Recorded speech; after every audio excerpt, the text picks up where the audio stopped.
Saludos, estimados cadetes, bienvenidos a una nueva clase de estudios sociales.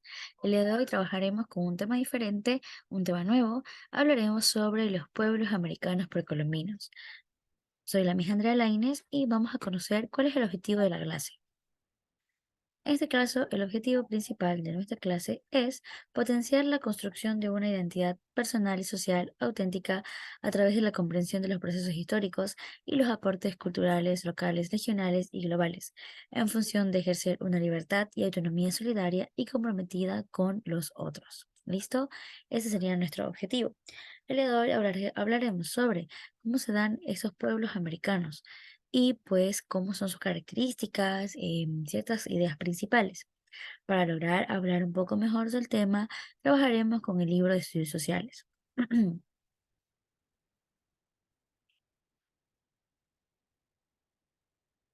Listo. De esta manera trabajamos con el libro de estudios sociales en la página 19, no, la página 16 y la página 17 del libro. Vamos aquí a trabajar, vamos a dando lectura, escuchando las ideas principales para luego poder sintetizarlas de una manera más efectiva. Entonces, los pueblos americanos precolombinos. ¿Será igual lo mismo una cultura que una civilización? Aparentemente no es son dos conceptos totalmente diferentes. América ha sido diversa a lo largo de su territorio a través del tiempo. Lejos de la creencia tradicional, las culturas precolombinas no se organizaban por estados o imperios. Estos dos conceptos solo han servido para explicar algunas de sus características, por lo tanto debemos siempre ser muy cuidadosos al momento de escucharlas y de estudiarlas también. Es por eso que muchas veces escuchamos el término del imperio maya o del imperio azteca, cuando realmente no se da como un imperio, sino sus características se asimilan. Esto implica que las culturas precolombinas tenían una organización tanto social, económica y cultural que se debe ir examinando de a poco, ¿no? Porque han traído muchos tipos de beneficios a nuestra historia actual. Por lo general se ha prestado mayor atención a las culturas que han dejado vestigios de gran tamaño como edificaciones y pirámides, ¿no? Entonces existe toda esta evidencia histórica de lugares grandes, de estas herramientas, ¿no? Que tienen muchas representaciones, edificios, que demuestran cómo se dio estas culturas, cómo se daban estos pueblos americanos precolombinos.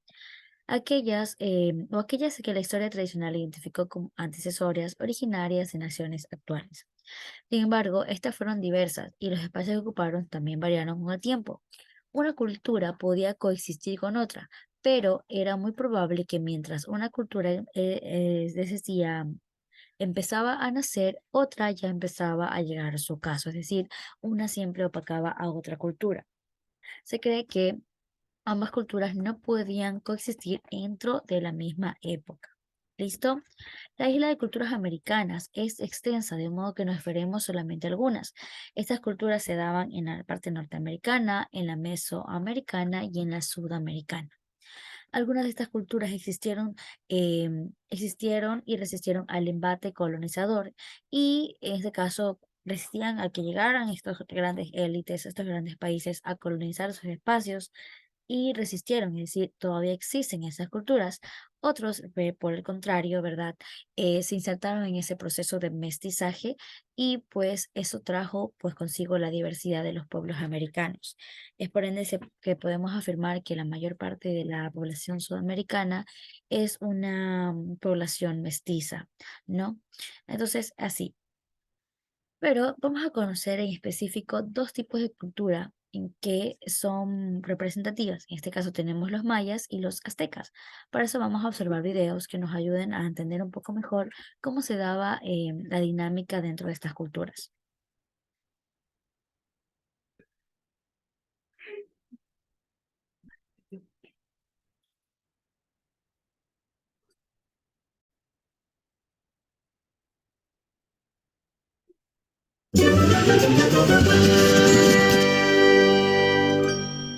En 1784, José Antonio Calderón, bajo los auspicios del gobernador de Guatemala y por orden del rey Carlos III de España, recorrió y documentó las ruinas de Palenque, en Chiapas, México.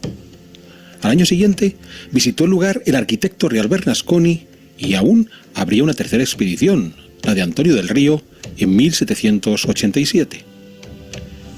Descubrían así los eruditos occidentales las primeras ruinas de una civilización que había quedado olvidada en el tiempo, los mayas. Los mayas fueron una cultura que ocupó una parte de Mesoamérica, la franja de terreno que se extiende desde el istmo de Tehuantepec hasta la actual República de Honduras y cuyo origen podemos remontar al segundo milenio antes de Cristo. En esencia, los territorios de las actuales Guatemala, Belice, parte de El Salvador, parte de Honduras y los estados mexicanos de Yucatán, Campeche, Quintana Roo, Tabasco y Chiapas, donde podemos distinguir tres grandes áreas geográficas. Primero, la estrecha franja costera del Pacífico al sur. Más al norte, el altiplano de Chiapas y Guatemala, horadado por las cuencas de, entre otros, los ríos Motagua y Usumacinta. Y por fin, las extensas llanuras del Petén y la península de Yucatán, conocidas como las Tierras Bajas, que comienzan en la continuación de la cuenca del Usumacinta y en la cuenca del Petén hasta la costa del Caribe, donde hoy se halla Cancún. Ahí podemos observar cómo el video nos ayuda a entender más que nada la ubicación de cómo se dio la cultura maya, ¿verdad? En otro video vamos a escuchar en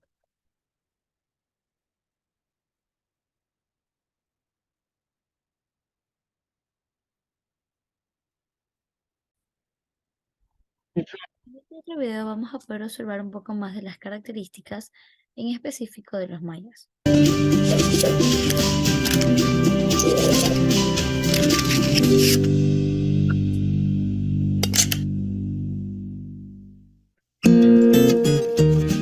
La civilización maya. La cultura maya se desarrolló en un territorio que abarca parte del actual México, Guatemala, parte de Honduras y Belice. Esta cultura hace su aparición en el 1000 a.C. aproximadamente hasta el 1500 después de Cristo, siendo su mayor apogeo entre el siglo V y el siglo IX. ¿Cómo era su organización política, social y económica? Los mayas estaban divididos en ciudades-estados. Esto hacía que se encontraran en constantes conflictos internos a fin de establecer la hegemonía por sobre los demás. Estaban regidos bajo una teocracia, por lo que el gobernante tenía funciones civiles, militares y religiosos.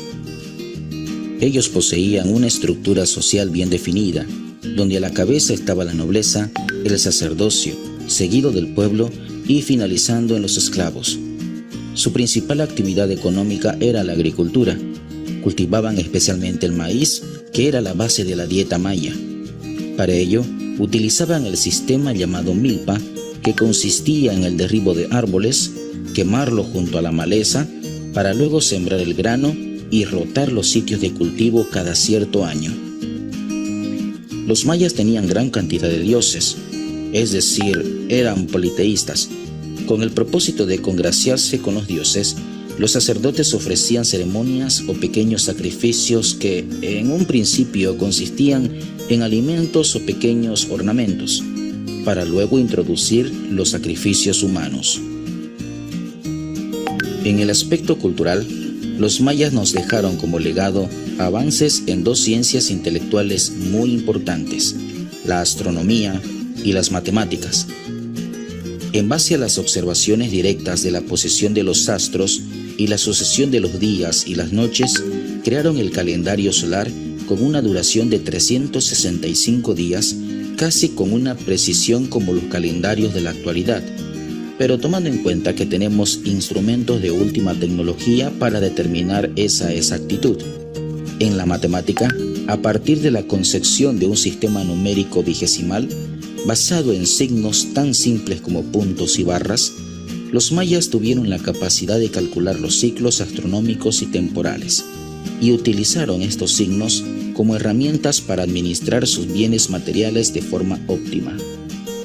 La trascendencia de la ciencia matemática de los mayas radica en la creación del cero, concepto que permaneció como una incógnita para otras culturas por varios siglos, por lo que sin duda Los matemáticos mayas encabezaron el desarrollo intelectual de las culturas prehispánicas de Mesoamérica en el terreno de las ciencias exactas. Otro logro importante de esta cultura es el de haber desarrollado la escritura. Posee literatura que contiene textos que hablan de cronología, astronomía y cuestiones religiosas. Tales libros son el Popol Vuh y el Krilam Balam. También lograron un notable desarrollo en el campo arquitectónico. Esto se puede presenciar por la perfección y majestuosidad de las ciudades y templos. Entre ellos sobresalen Tikal, Palenque, Chichén Itzá y Copán. Para adornar esas ciudades, desarrollaron la escultura y la pintura, que en su gran mayoría tenían carácter religioso, a fin de exaltar la divinidad de los dioses.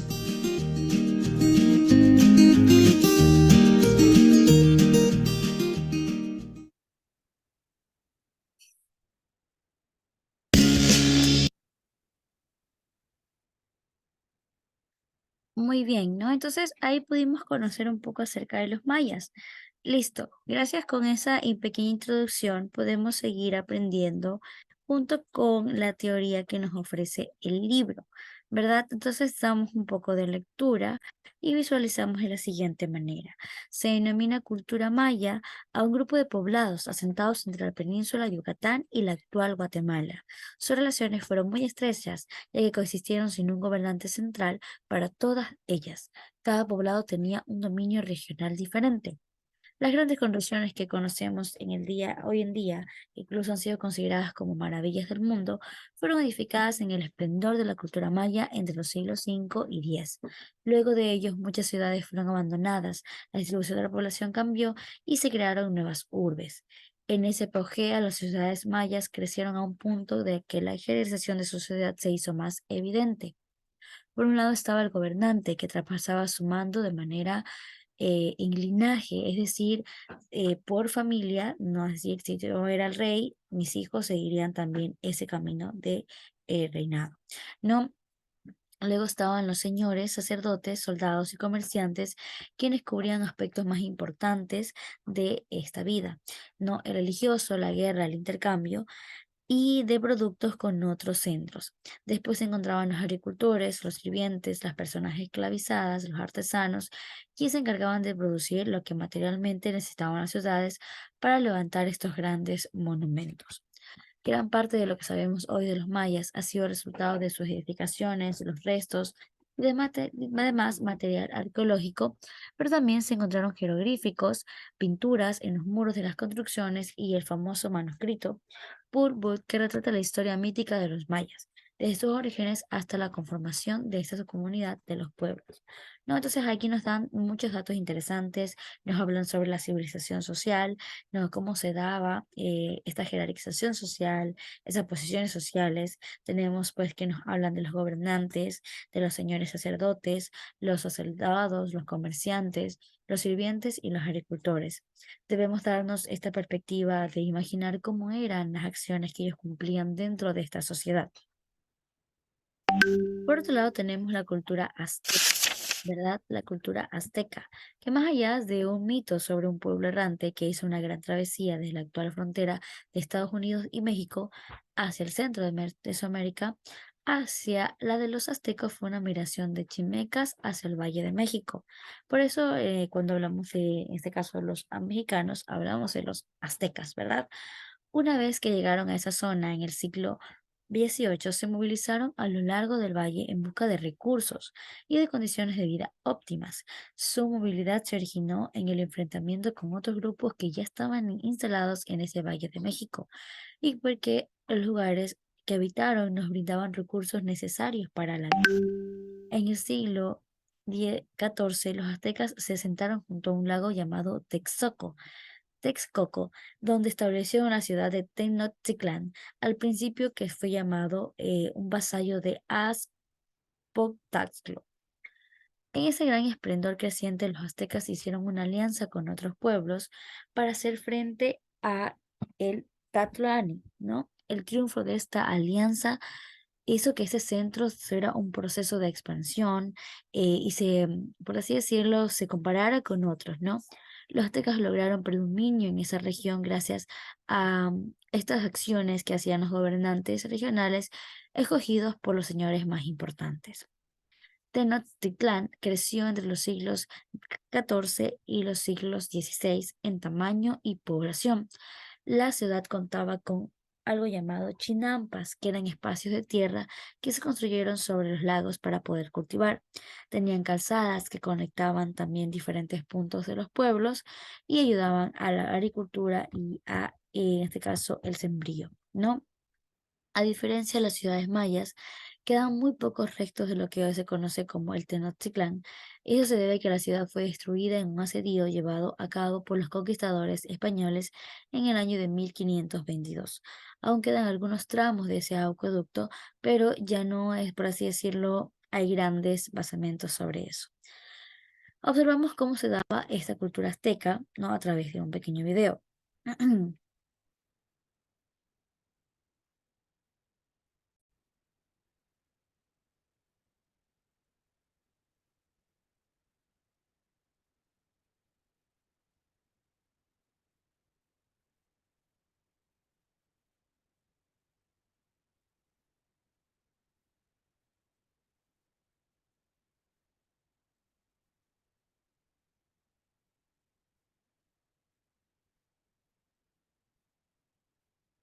¿Cómo fue que hicieron los aztecas para construir una ciudad sobre un lago? ¿Cómo hicieron para extender su territorio en tan poco tiempo? ¿Cómo eran sus tan temidos sacrificios?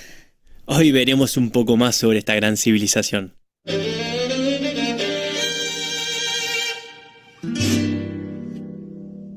En un periodo de tiempo muy corto, los aztecas pasaron de tener una pequeña aldea pesquera a la ciudad más grande del continente. Los aztecas eran un pueblo de feroces guerreros y grandes conquistadores. Para lograr extender su territorio, implementaron un particular método de conquista. Al invadir un nuevo territorio, al pueblo conquistado lo forzaban a pagar tributos periódicamente, ceder soldados cuando era requerido y entregarles prisioneros para hacer sus ritos de sacrificio. A cambio, la ciudad conquistada recibía protección, autonomía y acceso a la red de comercio del imperio. A su vez, los aztecas se enfrentaban al desafío de asentar su ciudad en un relieve complicado, un lago. Para hacer sus construcciones, rellenaban el lago con tierra y cañas, armando unas especies de islas artificiales, y luego levantaban los edificios sobre las mismas. Entre las islas quedaban formados una serie de canales que utilizaban para poder transportar rápidamente todos los productos y materiales que necesitaban para sus construcciones, como fueron los más de 78 templos que estaban en la plaza ceremonial.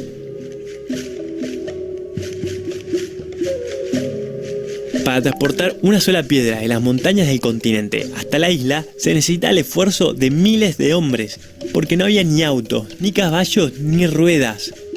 Incluso los españoles, cuando llegaron a la ciudad, no podían creer lo que veían. Impresionantes construcciones en el medio de un lago. Todo absolutamente prolijo y limpio, los edificios decorados y pintados con mucho cuidado.